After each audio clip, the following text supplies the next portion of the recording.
Today, we're going to explore how to create harmony within. And this is Chris from the Holistic Guidance and Support podcast. And I'm looking forward to sharing on this topic of harmony within and how to cultivate it, how to create it.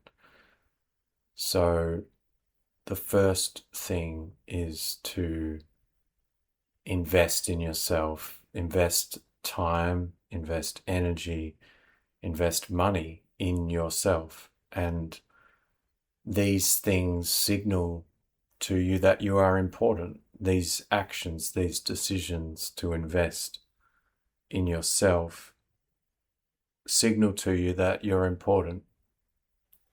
And that's a positive message to send inward and outward into the world. So it's good to invest some money. It's good to invest some time, some energy in things that are going to help you, whether it's group workshops or therapy sessions, whether it's a cooking class or a painting class or something that's going to give you some fulfillment or give you some stability or give you some more connection in your life or give you some more healing or support in your life. When you start choosing you and directing your resources, your time, your energy, your money towards yourself, you're filling your cup. And it's so much easier to pour from your cup when your cup is full. So this is a really big one in terms of how to create more harmony inside. And another thing to do is to tell the truth, and firstly tell the truth to yourself, and secondly tell the truth to others. And it's easier said than done. And the truth is an interesting thing because there's the truth of the moment, and that can be a discovery, a courageous discovery that we continue to delve into in any or all of our relationships. And something I'm finding and perhaps recommending is practice telling small truths so that you're working that truth-telling muscle, and then when it comes to telling bigger truths, or the truths that are perhaps the ones that are going to really test you, you have some practice, you are warmed up. And also what will happen is by telling the smaller truths on a regular basis, you're creating more alignment and more support around you and within you, so that you don't topple over when you tell the bigger truths. You've got some foundation, you've got some support. So telling the truth, not leaving it too long. And unfortunately, our society and our culture, and I'm perhaps speaking to Western culture in particular, which is where I've come from, and where I still am largely. Truth telling perhaps hasn't been at the top of the totem pole of what is valued or what is encouraged, whether it's particularly early in life, perhaps it was safer or encouraged to just get on with it, or just blend in, or just don't talk about that, or don't bring that up, or just keep that to yourself. There were so many inhibitors towards telling the truth, that so many messages that weren't really recommending it or encouraging it. So I know I speak from my own experience and perhaps my own survival too, where in certain situations there were times in my life when it was almost imperative towards my safety to not tell the truth and to keep secrets and to endure the truth by actually bearing it. And I imagine there may be some similarity in some of you listening, where it perhaps was imperative for you to feel safe to just keep your mouth shut, or to hold back certain feelings, certain emotions, certain experiences, certain realities. And yeah, there's a certain level of indoctrination that gets in the way of truth telling, and that can really start early in life and then it can continue. And it can be a lot of energy and a lot of work to excavate the truth and start to give it the honor and the dignity and the time and space and energy that it deserves. And when the survival mechanism has been to hold back the truth, it can feel pretty uncomfortable and it can be messy and it doesn't always go perfectly. So don't think that it all needs to be perfect, this perfectly polished sentence that just emerges from thin air. I mean, it could be a conversation that you've been putting off having, and you may not know exactly what to say, but you may just need to approach it and see where it goes. And a big part of this is to be present. You know,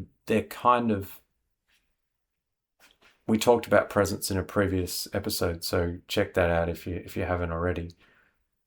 So presence and truth really are kind of bedfellows. You know, there is a connection there, and the more present we can become, the more the truth is available to us. And I would say courage plays into it as well, because it can require a certain amount of energy and it can lead to a certain amount of change, and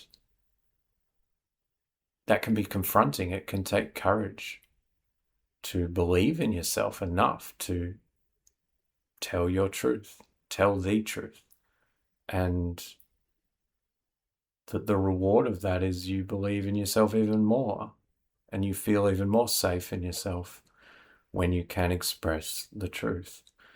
So perhaps it can be also a case of asking yourself, where am I not telling the truth? Because often we can sort of think, hey, I'm an honest person. I'm telling the truth all the time, so this is obvious to me. But perhaps if we ask ourselves, where am I not telling the truth? And where do I need to be telling the truth? sometimes we might have boundaries in certain areas of our lives, and maybe we don't need to keep knocking on the same doors. Maybe some conversations, it's not the right time, or it's not, there's not a two-way street established or available, and maybe it's kind of going to fall on deaf ears, or it's just not going to move things um, where you want them to go right now. So maybe it comes back to, where am I not telling the truth, and where do I need to be telling the truth, and see what comes up. And as I mentioned before, yeah, really give yourself some smaller tasks to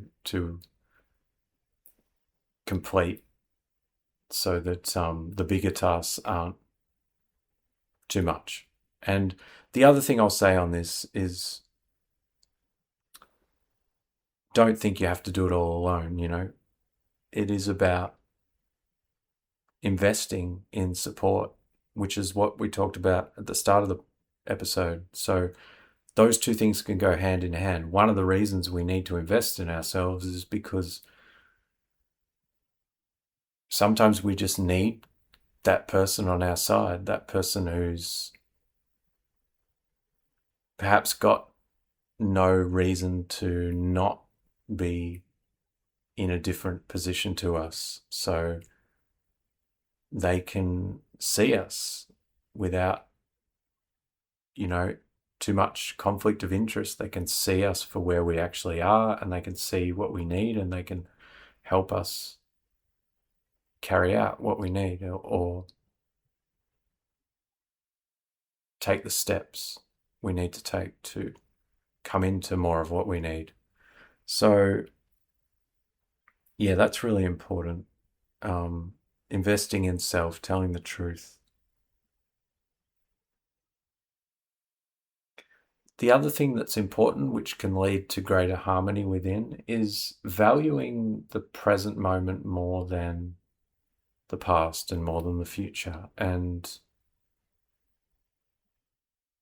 again, it might seem obvious, but I bet most of us, if not all of us, are still spending a reasonable amount of time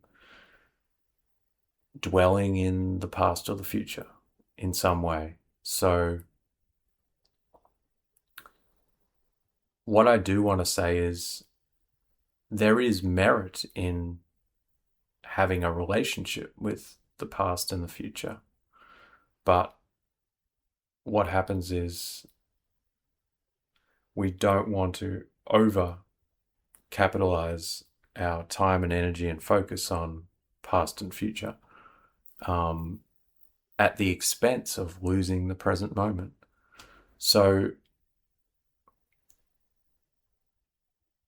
if our relationship to the past or the future isn't bringing us more into the present moment, then it's probably not worth going there. And what I mean by that is, just drifting aimlessly into the past or drifting aimlessly into the future, that's not very helpful. But on the other hand, there may be a situation where, by being in the present, we're noticing some feelings or emotions that are connected to memories from the past. So in that instance, it might be good to listen to those feelings, and what we're doing there is allowing our past relationship to keep evolving in the present moment by being with our feelings and allowing presence in that, allowing attention, allowing those feelings to run their course, to be there for us. So it can be a good idea to be with them, with those feelings. Perhaps we're learning more about ourselves or reconnecting to something in ourselves by being with that. So that's an example of when it would be good to acknowledge both the present and the past. And there's space for both. And then, of course, the future, it could be, well, I'm going to book this event that I want to go to, and it's in 2 weeks. And again, now I'm connecting the present and the future. So that's a healthy way to focus on the future. And of course, it's easy to get caught up, though, in unhealthy ways, such as, anticipating, oh, the future may go like this or it may go like that, or I want it to look like this or I want it to look like that. But there's no action step. So that can be when we lose our present moment experience, when we're sacrificing it by ruminating on the future. So yeah, it's important to really value the present moment, because the present moment is king. Like, it is where we want to be as much as we can, as often as we can. So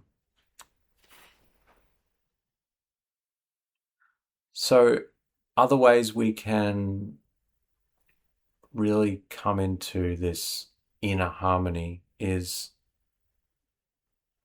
and this might sound obvious, but doing something every day that will make you happy. And what I mean by that is not having this concept of happiness as being this thing that we're striving for or we're hoping for, or it's going to be available one day, or it's going to become more clear what it is one day. It's actually just choosing something that makes you happy every day.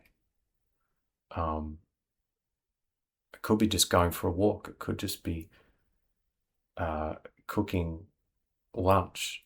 It could be listening to your favorite song. It really doesn't have to be this elaborate thing. And just prioritizing that and being honest with yourself about what it is that's going to make you happy today. And it could be the same thing that made you happy yesterday and the day before. It could just be a habit that you want to bring in, or it could be that slightly different things come up at different times or different days, different weeks. And being honest with yourself and not depriving yourself, not delaying it, because I think the trap we can fall into is thinking, oh, well, we'll get happiness at some point, but we've got to do this other stuff right now. And that can just be how long can that go on for? So really prioritizing your happiness by choosing it, by listening to what it is at the moment, what it is today. And I think people can fool themselves out of happiness. They can think, well, someday I'll know what's really going to make me happy, and I'll know when I'm there. I'll know when I'm in it. But actually, it's often right under your nose, or you have a better idea than you think you do. You have a better idea than you think you do. And it's not necessarily about getting all your ducks in a row. And don't wait for that to happen before allowing yourself happiness. Happiness isn't this kind of place that you get to and it's just like, oh, now that I've made it onto the happiness train, away we go for the next 3 weeks and we're not going to miss a beat, It's more like something we can choose for ourselves on a regular basis. There may be times when it's more challenging to create that or to go there, and I understand, you know, but I would say don't overlook your current capacity and your current opportunities to do something that can give you some happiness. And be honest. Just be honest with yourself, and maybe write it out, and that makes it clear. And similarly, this one's really good too, which is to be in more harmony in yourself. Be kind to yourself, be kind to someone else. And it could, again, be a simple thing. Could just be letting yourself have a nap one afternoon. Maybe you don't let yourself do that very often, and you just go, oh, I lay down for half an hour and I set my alarm, and it just felt so good to rest and give myself a bit of extra rest. Didn't even go to sleep, but my mind feels refreshed, my body feels refreshed, and I'm ready for the rest of the day. I'm ready for the evening. Or it could be just sending a message to someone, or writing a letter to yourself or to someone else, and just listening to your heart. You know, there's so much available in our heart if we are able to look, if we're able to open up the doors, and there's a lot we can give ourselves, and there's a lot we can give others. And there probably are reasons why we may have protected some of that or kept an eye on some of that, but maybe some of those doors are more open than you think, and maybe it's just about listening. So maybe it is about dropping into your heart and seeing, like, where can I be kind to myself, or how can I be kind to myself? Because it's not about being inauthentic. It's not about like, oh, well, I have to send this friendly message to this person. It shouldn't feel like I have to. It's like, if you drop into your heart and you listen, it's not coming from your head, it's coming from your heart. Maybe your heart isn't ready to send everyone a lovely message, but it might be ready to send, you know, maybe it's your neighbor, maybe it's a friend you haven't connected with for a while, or maybe it's your partner, or maybe it's your niece or your nephew, or your auntie or your uncle, or whoever it is.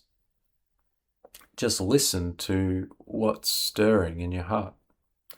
And I think giving kindness to others and ourselves, it's kind of like a reverberation. It's like a snowball effect. So, the more we share with others from that place of kindness, the more it can sort of flow back into ourselves too.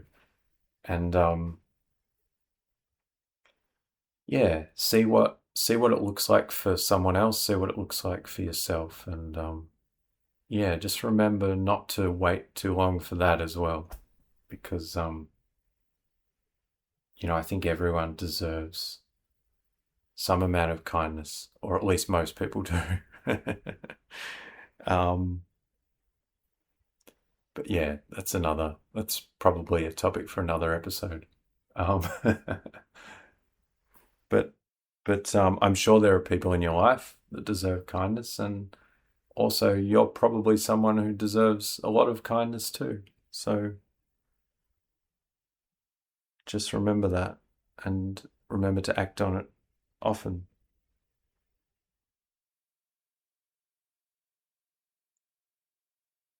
And another thing I wanted to share about how to come into harmony with yourself is trust yourself, believe in yourself. Don't let anyone stop you or impose upon you to the extent that you are not taking care of yourself, or that you are not feeling valued, or you are not honoring your needs, or not being able to express your needs. Like, just remember that you've got a right to your own voice. You've got a right to prioritizing your own needs. You've got a right to not having to change who you are, but just being able to choose who you are. And not letting anyone get in the way. So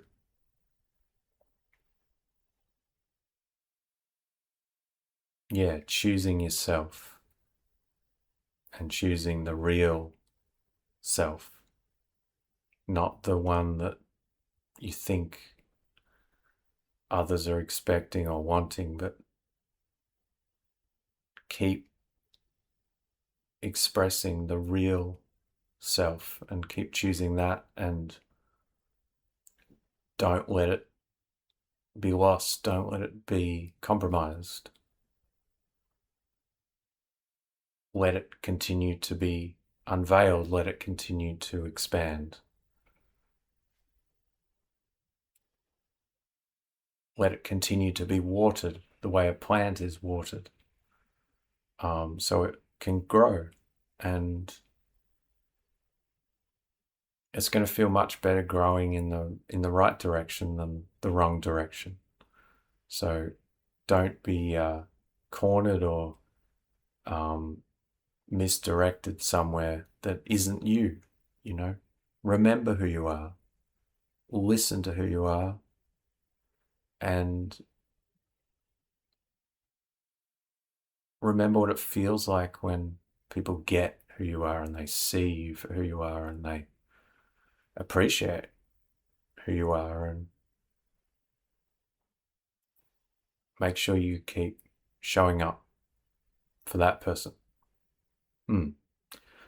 So that's the end of this episode. I hope you have gotten something out of it in terms of living in harmony in yourself. And it's by no means an exhaustive list of suggestions, but hopefully there's one or two things, or maybe more, that can help you, really create and experience more harmony within. So it's been good to share with you today, and look forward to seeing you soon on the next episode.